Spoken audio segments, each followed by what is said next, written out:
very first podcast from Candlebark Creatives. My name is Louise, and I have set up this podcast to share positive, encouraging, and hopeful aspects of life. And today, my first visitor to this site is Matt Beare. And he is an enthusiast in everything he puts his mind to, especially when he is inspiring his fellow skateboarders all around the world by showing them how to stay fit and healthy. He is a real encourager, as you will find out. So without further ado, let's get stuck in and find out from the man himself. Wow, what an intro. I wasn't expecting that. What an honour. Well, you are. So, Matt, when did you first discover your love of skateboarding? I first discovered my love of skateboarding. Oh, that's a good question. So I feel like there are two moments that I'm not exactly sure which one started it all off. The first one, by the way, so people know, this is my mum doing this. So when we were camping in France, and you guys, I think it was for my 10th birthday, bought me a skateboard. A little one. Yeah, like a little one from like Carrefour or some kind of supermarket. Yeah. And I remember I was like rolling down the hill, just like sitting on the board, rolling down the hill. And that was like a real significant first skate memory for me. But then there was also another time where like Kate, my sister, your daughter, was outside the front of the house skating, and she was with her friends who all like skated from the village as well. And I remember like being like, damn, that's some cool. Can I swear on this podcast? Yeah. I'll try and hold it off just in case you share it with your church friends. I just remember seeing them like out the front of the house skating, and I was like, wow, that's pretty cool. I kind of like that. Yeah. That's amazing. Brilliant. Great. Okay. Who has been the greatest influence in your life relating to the Daily Push? And that's something I did not mention, that Matt started the Daily Push, first of all, as I believe YouTube's, and then on a webpage community that he has created. So who has been the greatest influence in your life, Matt? The greatest influence regarding the Daily Push? Mm-hmm. To be honest, and this might sound like big-headed, but I would say myself. Good. Yeah. And like I only say that because the whole thing started from me being injured and wanting to then like share the info, like help other skaters avoid not only getting injured but like time off their board. Yeah. So yeah, I mean that was what started it all. And so I guess I would say the biggest influence has been myself and everyone at the same time. And encouragements from other people along the way. Yeah. Yeah. Well, no, I mean when I say everyone, I mean like for doing it from my own, like starting it from my own experience, but then wanting to help other people avoid that same experience. Yes, that's very important. And then like over the years as well, like as it's grown, I mean, I'm always learning from different people and, you know, soaking up the knowledge that other people have released. So, I mean, at the end of the day, like I'm not doing anything that's that, you know, unique. Like it's already been done many times. I'm kind of just like stealing the information and regurgitating it for skateboarders. But there's nothing new under the sun, really. So we all do that, don't we? Exactly. Okay, next question. How long has it taken you to set up your webpage and YouTube and get known? Okay, so yeah, about 2 days ago, or exactly 2 days ago, it was the 5-year anniversary of the website. So it went live 5 years and 2 days ago. Before that, it took like I'd say like a year maybe of just studying random things, like pretty much since I got injured and that was when the idea of the website kind of was spawned. From that moment to the actual publishing of the website was like a year, I would say. And then it started getting traction about, actually like pretty fast, because the Berrics, some big skateboarding website, posted some of my articles. Yeah. And from that, it kind of grew pretty fast. So I would say after about a year of it being online, it grew. Wow. But then it's just been kind of progressive over the years and until now in terms of growth. Yeah. That's really good. That's so exciting. Would you do anything differently than you've already done? I mean, it's a hard one to answer, I guess, because like all of the bad mistakes teach you things at the end of the day, right? Yes. You end up learning from them. Yeah. But yeah, one thing that I would change would be to not be such a perfectionist, I would say, because you can often get in your own way. Yes. Where like you end up just not releasing content because you keep trying to make it as like this perfect thing, but like it's essentially, you raise your expectations so high that it also almost becomes impossible to ever reach them, and then that just stops you from like releasing content and actually putting the information out there. So you essentially get in your own way. And for my case, like, I mean, it's all about content really, like that's what kind of keeps it alive. So if I'm not releasing content, it's kind of slacking. So yeah, if I would change something, I would figure out from the start like a better way to be consistent and not be such a perfectionist. And you've taught me to begin to think like that too, because I'm a bit of a perfectionist. So thank you for that. Okay, next question. What have been the highs and lows of your journey so far? I would say the highs, probably when people tell me that it's helped them. Yeah. To be honest. Yeah. Just like random comments on YouTube or like Instagram or whatever of people just saying like, oh, thanks for this bit of content or for like doing what you do, like it's really helped. And I guess that's what I enjoy the most about it all, I would say. Yes.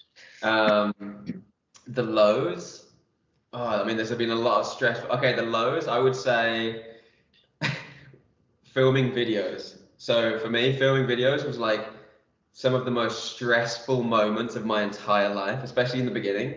Like I was just so embarrassed and shy and scared of like doing the videos, that it would be like, that would just be the most stressful moments ever. Like back in this house I lived in before, there was a couple of flatmates there, and I would always try and film videos in the house, and just like if I knew that they were there and like potentially listening, it would just be, I just could not focus, couldn't film the video. It would be just like, I'd just be this nervous wreck. I'd have to repeat the whole thing like 4 times. And then I get to the point where I'd be like, okay, I can't do this in the house. I've got to like go to this local park close to my house where I knew it was pretty private, and I'd like hide in a bush and like film the video in a bush because I knew that there was like no one there. And I was like so terrified that anyone would be listening or anyone would be like, watching, that was definitely there were definitely some low moments. Yes. Just because it was just so stressful and nerve-wracking just to be on camera. But like over time that faded. So I guess that's another thing that's been the high, is like it's been a big journey of going outside of my comfort zone, learning from those experiences. So yeah, when I look back and I'm like, oh, I did that thing that I was really scared of, like, yes, feels good. So yeah, that's probably a high as well. Great. It is a journey, isn't it? Yeah. Don't we learn an awful lot on that journey? Totally.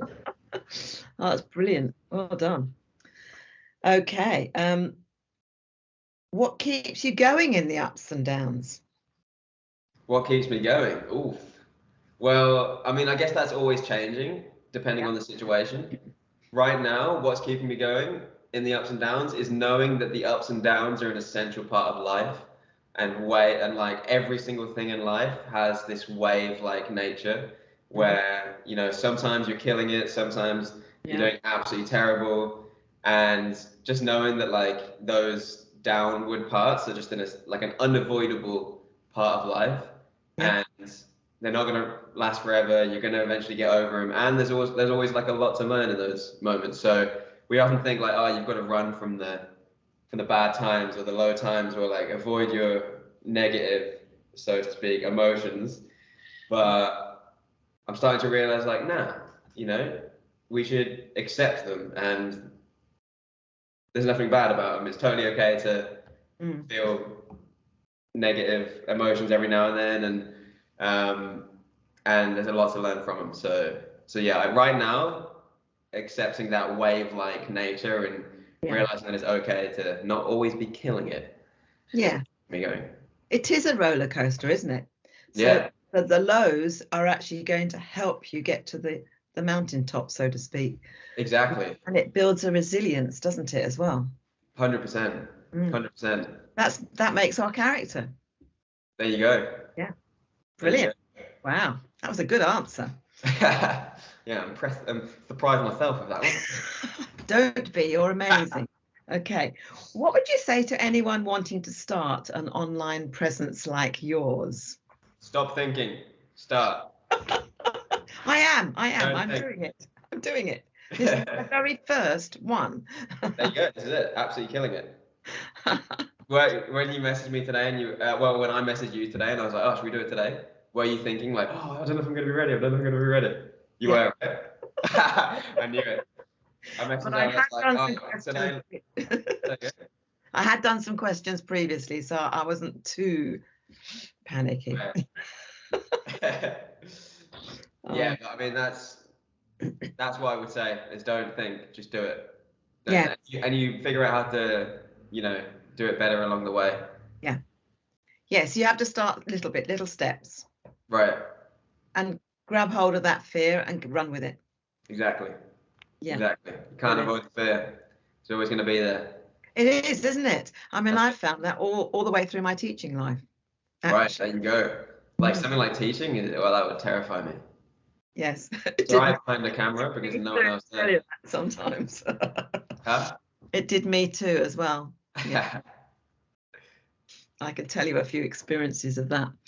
Anyway, we'll move on.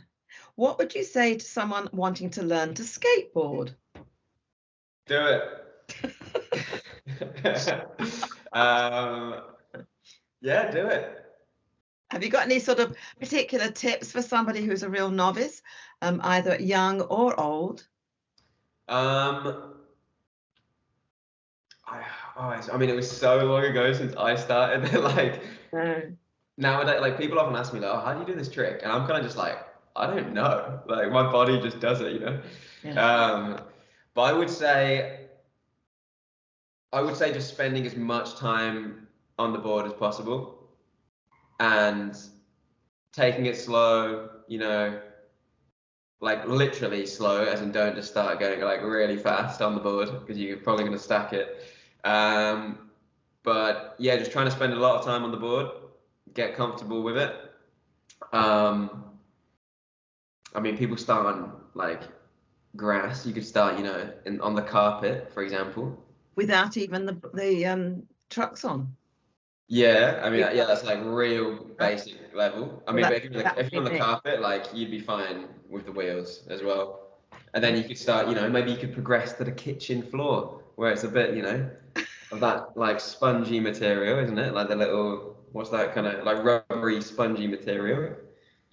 And then who knows? Maybe in a couple of weeks you'll be on the bathroom tiles. No space. But yeah, I would, progress slowly, spend as much time as you can on the board, and accept that you're going to fall over a lot. Would you find somebody to help you and tutor you? Or do you think something you can learn on your own? Yeah, you can do. Like, I mean, you definitely can. Like, I mean, when I started, like, skate teachers wasn't really a thing. No. And there weren't even, like videos to watch really, other than just actual skate videos of people doing tricks. So you kind of had to just like pause it and figure out what was going on. Yes. So skating, like, maybe in the beginning it could be beneficial, but that you're always going to get to the point where like the skate teacher, then it just becomes yourself, Yeah. Yeah. You can watch videos, and actually, to be fair, like now there's so many videos on YouTube, so maybe it would be a good idea to watch videos on YouTube. Yeah. It's hard to say that one. I'm not like, yeah, I would say, we'll call it a day there. That's great. Brilliant. Yes, I always believe that my teaching profession was teaching myself out of a job. So you actually teach Right. until they can do it on their own. Right, yeah, exactly. Yeah. 100%. Future plans to expand with the Daily Push?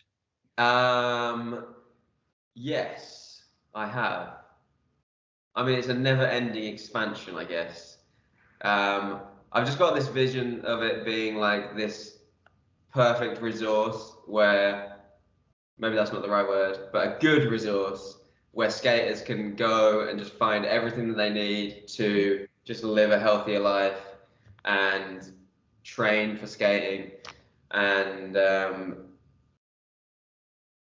them to just be able to log on and be like, all right, I need this, boom, boom, boom, boom, search, and they find exactly what they need, and then they can go on and like do their own thing. So yeah, that's like my ultimate vision for it. And then who knows what happens after, along the journey. I'd like to start working more like one-on-one with people, I think, as well. Do you do that at the moment? A little bit, yes. I'm training a few people here in my little mini house gym. And this, in there. You have indeed. You've even done a little workout there. We have. And then this month, I'm going to start doing like nutrition coaching for some people who are doing like the online exercise program as well.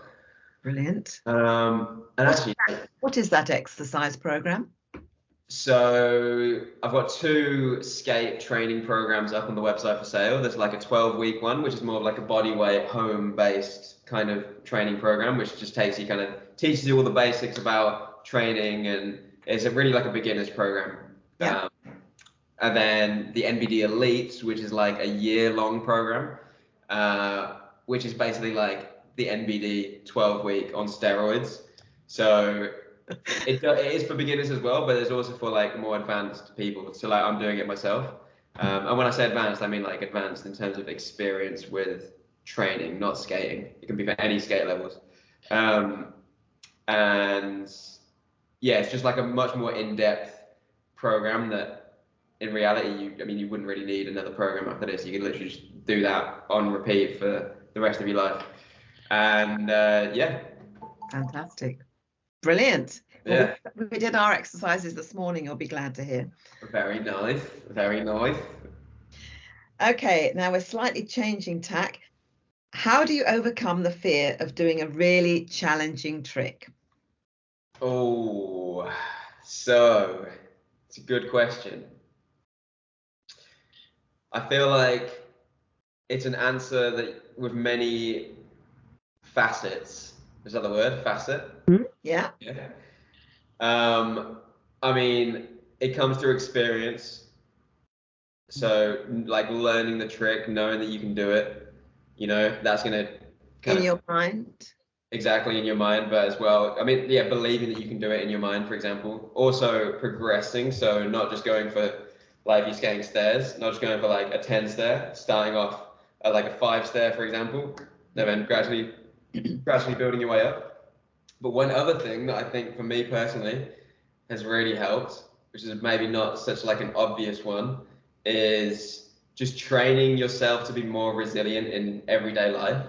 So I've noticed there's like a parallel between, in the way that you think, between avoiding like committing to a trick that you're scared of and just avoiding things that you're uncomfortable with in your daily life. Oh, interesting. Yeah. So like if you're scared of, if you're going throughout your daily life and you're like, oh, I should clean the dishes.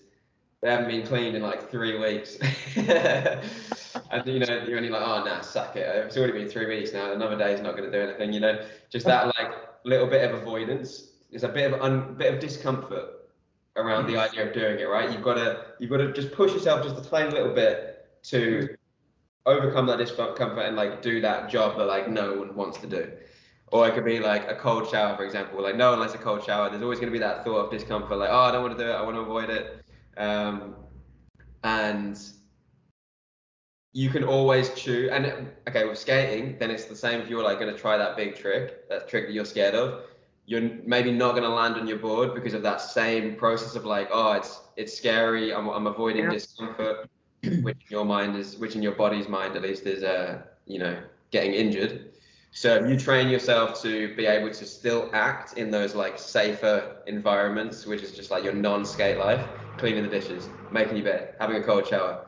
If you train yourself to still act with that voice of aversion going on and that voice of like avoiding discomfort, then when you go to like skating, which is more of a dynamic situation, you've trained yourself to be able to act with that thought of aversion and that feeling of aversion, and then you can use that to push past it, and then commit to the trick. Hope that makes sense. Oh yes, definitely. It's like anything in life. You have to do that extra bit to push yourself, don't you? Sometimes. Right. I mean, cleaning's one of the things I don't like. I don't think anyone does. Oh dear, that's brilliant. Okay. How do you overcome fear having bailed or really hurt yourself? And I do have a memory of watching a video that you'd recorded, or somebody else had actually recorded it, of you jumping off a sports hall. And the first time you bailed it, and the second time you did it. Right. So, I mean, how do you... Because if you imagine you've done the trick and you've fallen and bailed it, and then the next time you're thinking about it and thinking, now, am I actually going to make this? Right. And maybe you don't the second time, you hurt yourself. Then what about the third time or fourth time, etc.? I mean, so with skating, like you're able to handle falls, I think, like more so than the average person. And you kind of get used to falling almost. So you learn how to fall. Yeah, you learn how to fall for sure, but like you do hurt yourself as well. Yes. But like because you're almost just used to it, it's like it doesn't necessarily stop you as it would maybe someone who isn't used to falling. Do you know what I mean? Yes. But then as well, like I guess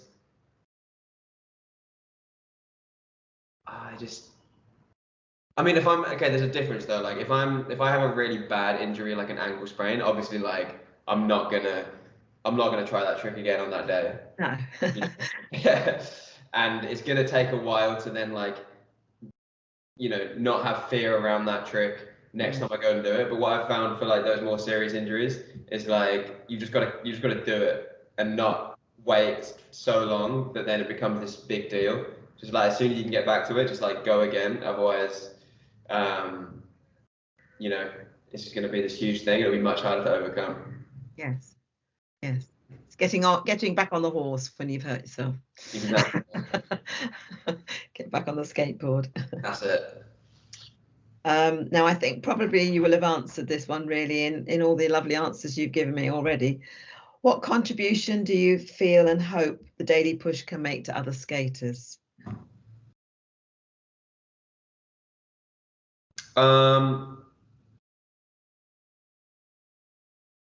So I really want to just teach, or not necessarily teach, guide people to the realization that they're like so much more powerful than they think they are, maybe. I mean, when I always think of like, I would say making people aware of like their inner power they have so much more control over their lives than we're kind of led to believe. And we just have so much more control over almost everything that happens in our lives. And I guess like teaching, like getting people to kind of just realize that. And although it's like, this might sound really strange, but there's also this like greater goal of, which it might be hard to see how it relates when you look at the daily push to what I'm about to say, but the greater goal is to kind of just create a world that's more harmonious, like for us to just be able to like live more harmoniously with one another, but also with the planet. And although like you might look at it and be like, what are they talking about? How is that got anything to do with it? But I think like, you know, the more people recognize their inner power and live a more like have more well-being in their life, like the easier it is for them to just live in line with others and the planet. So that's a brilliant answer. Yeah, I like that. I like that because it's not related to skateboarding. It relates to everybody around the world, actually. If we right. can all Skateboarding's just the vessel. Yes, that's your vessel. Yeah. Mine might be music or something else. Now, you know. Yes. A podcaster. Absolutely, podcast. Candlebark Creatives. This isn't quite the right eucalypt, but it is a eucalypt tree. No one's gonna know. You can just say that's a Candlebark tree. If you said the beer was, I would have been like, oh, okay, nice. Yes, but there will be some nice Aussie friends of ours who would know exactly what it is. They're gonna call you out. They're gonna be like, she's a fraud. Yeah. Someone's gonna make a YouTube video calling you out. Oh, that's been really good, Matt. I loved having this conversation. Great. And let's hope that other people will enjoy it as well. Yeah. So that was fantastic, Matt. But where can people go to find more about the Daily Push and all that you believe in? So you've got the website, thedailypush.com.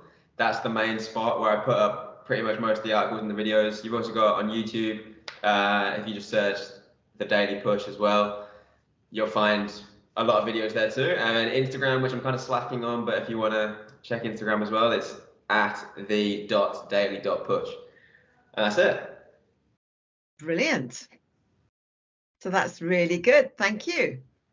And we'll see you perhaps for another installment on something, maybe nutrition or personal training. All right, sounds good. So thank you very much, Matt Beare, for the Daily Push and all the information that's come with that.